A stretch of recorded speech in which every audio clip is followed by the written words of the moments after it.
নমস্কার। Primary teacher রিক্রুটমেন্টের খুবই গুরুত্বপূর্ণ একটি কেস 2022 ডিএলএড কেস, যেটা সুপ্রিম কোর্টে চলছে। 2022-এর রিক্রুটমেন্ট প্রসেসের এই কেস দেখতে পাচ্ছেন, সোমেন পাল ভার্সেস শ্রাবণী নায়ক। তো ডায়েরি নম্বর 21/28/7/2023। কবে শুনানির ডেট দিয়েছিল? যে ডেটটা দিয়েছিল সেটা হলো 10/2/2025, এবং 10/2/2025-এই শুনানিটা হবে। এবং সিরিয়াল নাম্বার 39-এ আছে এই 2022 ডিএলএড মামলাটি।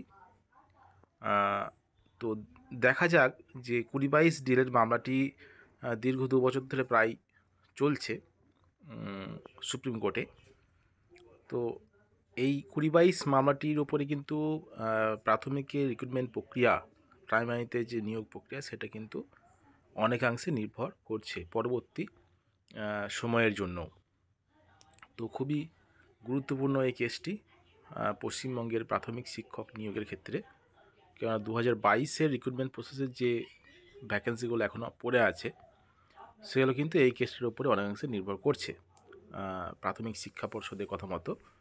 তো কারা ওই সিটটা পাবে সেটার উপরে কিন্তু অনেক বিষয় আছে, যে এই কেসটার যে জাজমেন্ট আসবে তার উপরে কিন্তু অনেক অংশে নির্ভর করছে যে 2022-এর রিক্রুটমেন্ট প্রসেসে সেই সিটগুলো কোথায় যাবে।